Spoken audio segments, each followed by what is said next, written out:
Queridos irmãos e irmãs, certa vez, nos momentos finais da minha antiga diocese na Bahia, o padre da catedral de lá dizia que com a mesma dignidade que eu presidia as santas missas na catedral, eu repetia nas comunidades, por mais distantes que fossem, por mais rurais que elas estivessem, mas sempre na alegria, no decoro e na dignidade, porque o Cristo é o mesmo, não apenas no tempo, ontem, hoje e sempre, mas em todo lugar e em cada espaço. Portanto, a leitura que faço da alegria e da calorosa acolhida de vocês para com o bispo nesta comunidade é a leitura de que vocês hoje se sentem e de fato verdadeiramente são a Catedral de Caruaru. Hoje a catedral é aqui, porque onde está o bispo, está a igreja. E se o bispo está aqui, a diocese de Caruaru inteira, não somente a catedral, toda a diocese hoje está reunida nesse momento aqui. E assim vocês vão compreendendo também a alegria do Padre Luciano. Desse modo é que nós celebramos a festa de São João Batista, a festa não da sua natividade, mas do seu martírio, do seu nascimento para Deus. É interessante que São João é o único santo na liturgia da igreja que possui duas festas, que possui duas datas, da sua natividade e do seu martírio.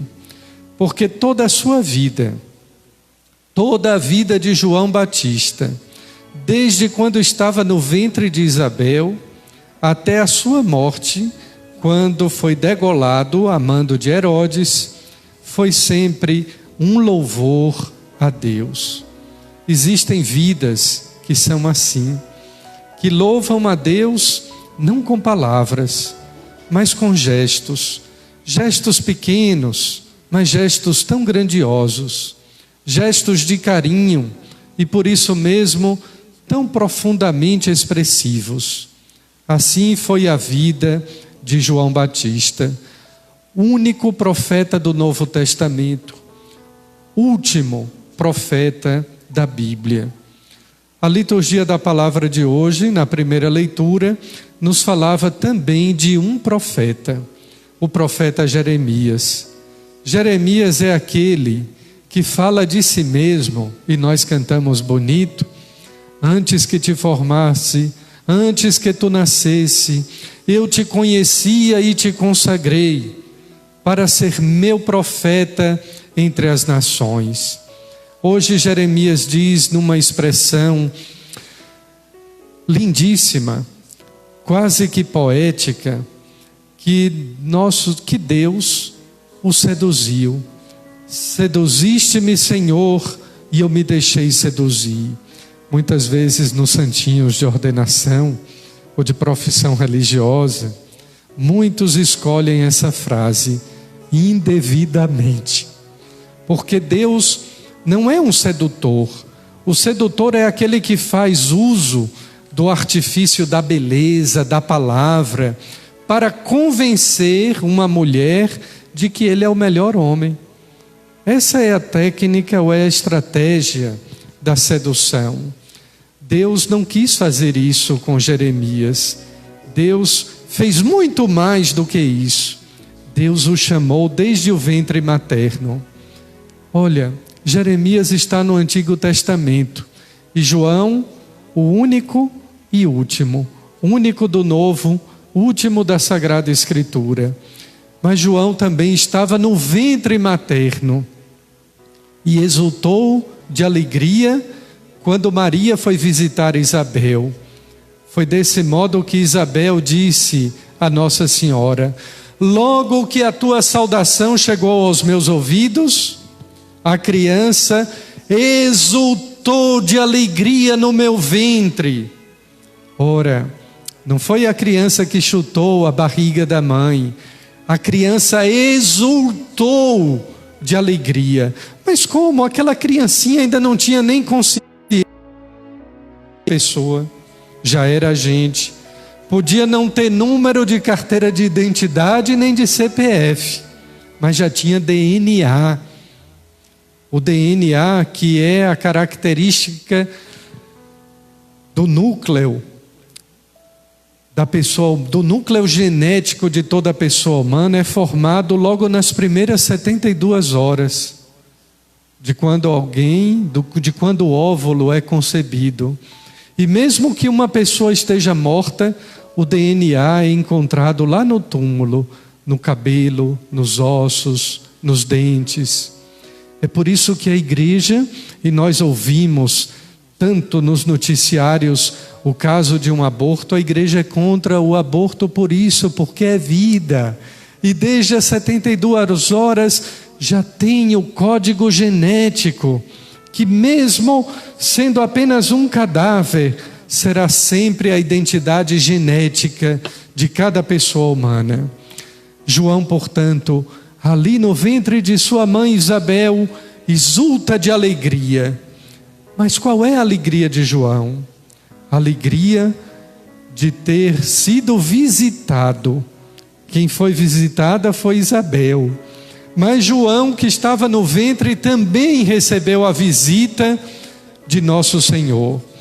A exultação de alegria de João Batista é exatamente pelo fato, não apenas que Jesus Cristo, também no ventre de Maria, vai visitá-lo, mas João exulta de alegria porque sente os efeitos da redenção, da salvação.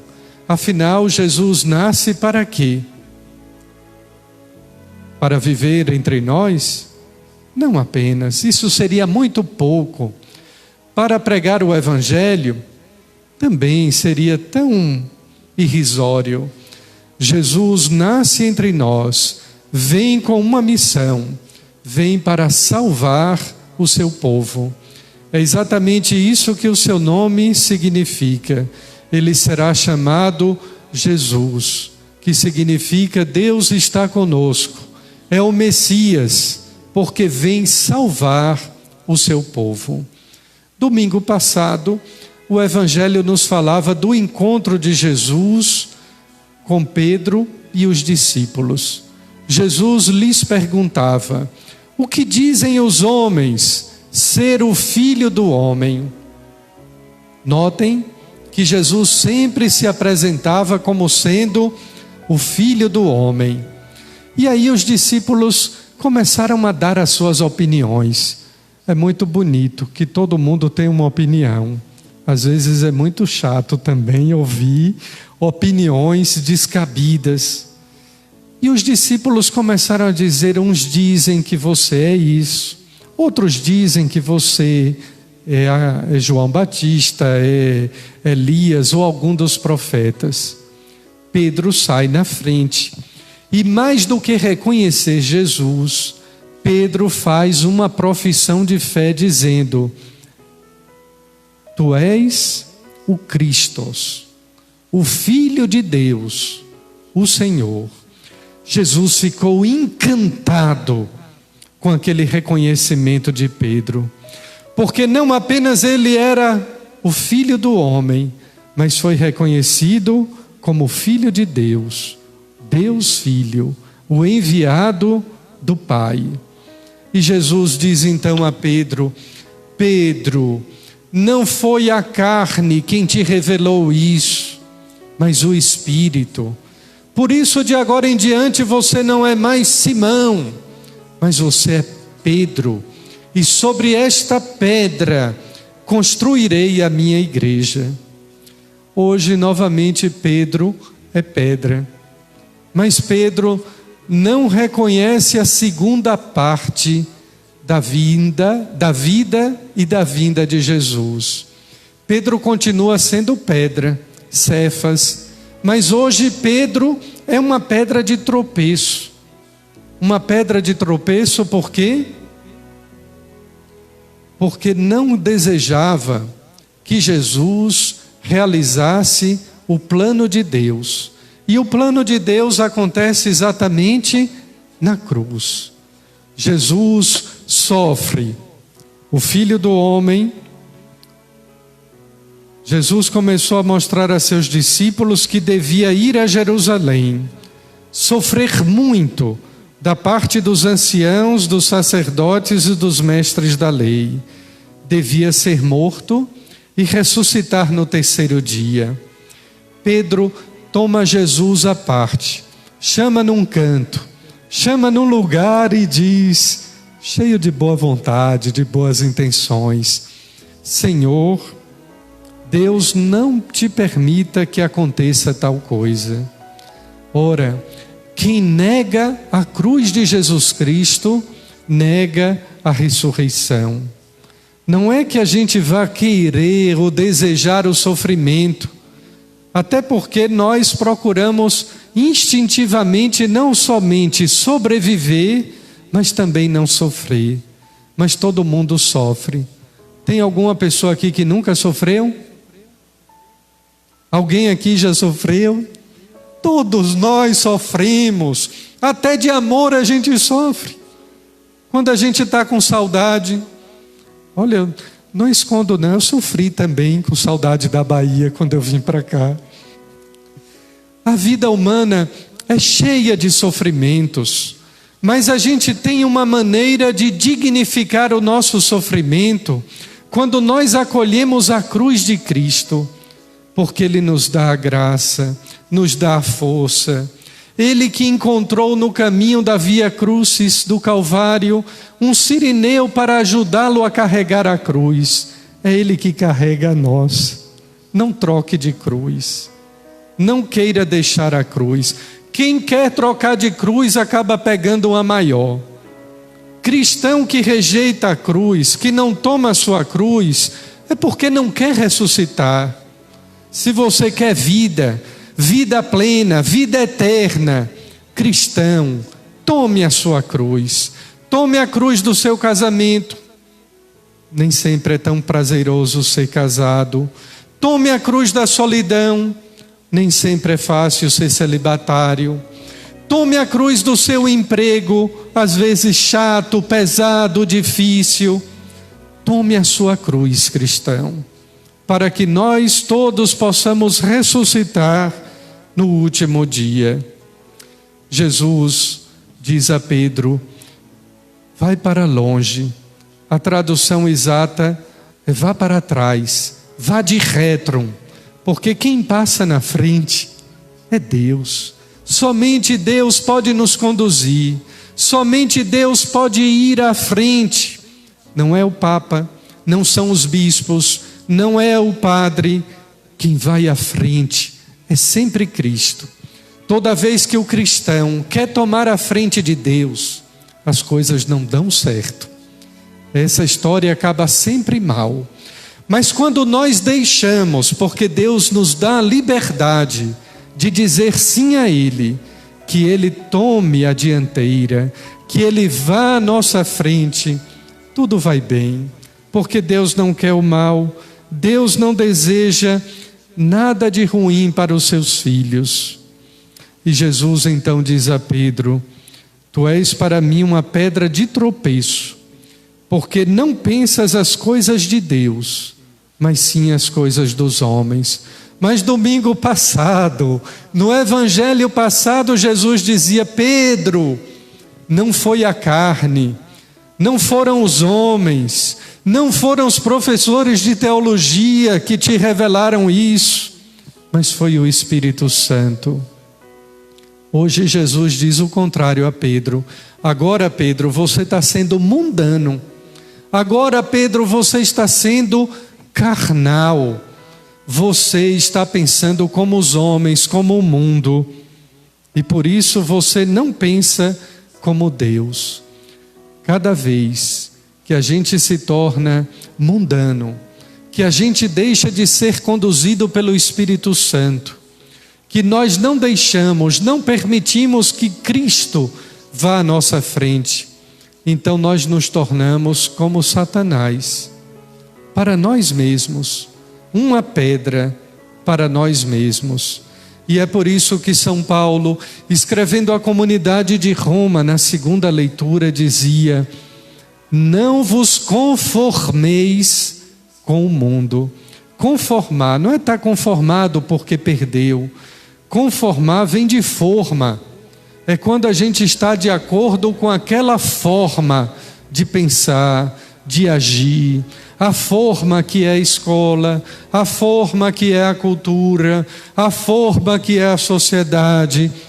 Os seminaristas também estão na forma, formados, para serem conformados a Cristo. Na verdade, somos todos nós que devemos nos conformar, estar na forma, na mesma medida de Cristo, e não conformado ao mundo, menos ainda formado pela novela, formado pela televisão. A nossa forma, a nossa medida, a nossa forma é Cristo e não o mundo. Vejam, João Batista não precisa daquele elogio que Jesus fez a Pedro, quando lhe disse: tu és Pedro, e sobre esta pedra vou construir a minha igreja. Pedro caiu, Pedro negou, mas Pedro se arrependeu. João, a vida de João foi toda em vista de Cristo. O dedo que apontava para Cristo, o dedo que apontava para Deus, dizendo: é Ele o Cordeiro, é Ele que tira o pecado, não os pecados no plural, mas no singular. E o pecado do mundo qual é? É não aceitar a cruz de Cristo, é recusar a salvação. João aponta para Jesus, mas todo dedo que aponta não é assim?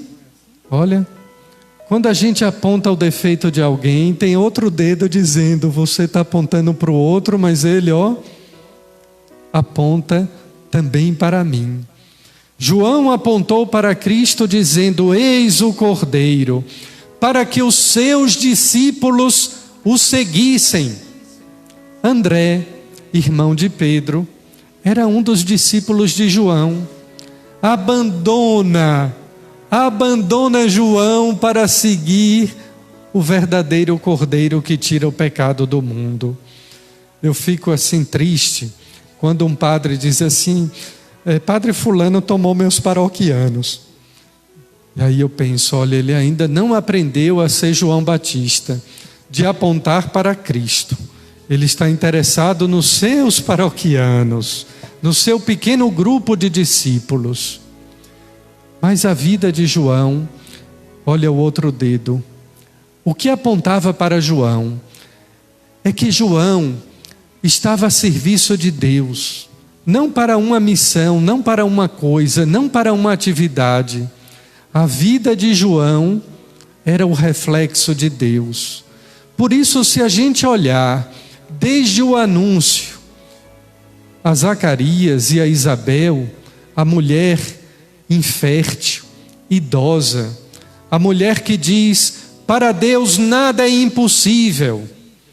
Toda a vida de João, desde o anúncio da sua concepção, da gravidez de Isabel, é uma oração. Quando o anjo vai a Zacarias para dizer-lhe que Isabel, a sua esposa, mesmo sendo velha, mesmo sendo infértil, estava grávida, porque para Deus nada é impossível. Zacarias estava no templo de Jerusalém, no lugar mais sagrado do templo, que era no lugar do oferecimento do incenso. Depois, quando Isabel dá à luz, Zacarias reza o Benedictus, que nós rezamos todas as manhãs, dizendo: bendito seja Deus, porque veio visitar e libertar o seu povo. Ele veio para nos redimir dos pecados. E Zacarias escreve toda a sua profecia em vista do nascimento de João. Compreendem por que nós rezamos o Benedictus? Por essa razão. E depois, tantos outros momentos da vida de João Batista, se encontra uma oração. No deserto, o lugar da pobreza. No deserto não tem nada, nem água, nem uma sombra. Mas no deserto nós nos encontramos na solidão, com nós mesmos e com Deus. E quem tem Deus tem tudo em sua vida. João permanece quase todo o tempo no deserto para ali preparar com a sua pregação o caminho do Senhor. Mas depois ele vem batizar o próprio autor do batismo, diz o prefácio da missa de hoje. Mais ainda, Jesus dá a João não um título de ser a pedra sobre a qual a igreja seria construída. Jesus dá a João um elogio. Padre Luciano, nem o diácono Adjaclécio, que é daqui, ninguém vai receber de Jesus esse elogio. Sabem qual foi?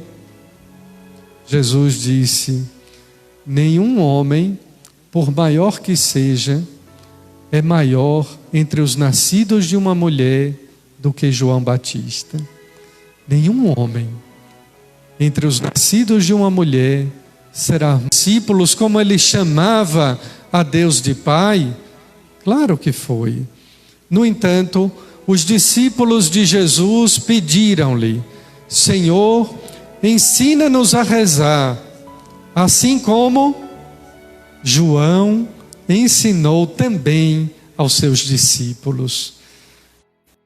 João, queridos irmãos, é este dedo, como a sua imagem, apontando para o alto, dizendo-nos que nós nascemos para Deus, de Deus nós viemos, para Deus nós voltaremos. Por isso que tudo na vida do cristão deve começar com a oração. Tudo na nossa vida deve terminar com uma prece. Comece seu dia rezando. Conclua a sua noite agradecendo. Mesmo que seja o sofrimento, a cruz e a dor. Peça, mas também agradeça. Faça de tudo uma oração.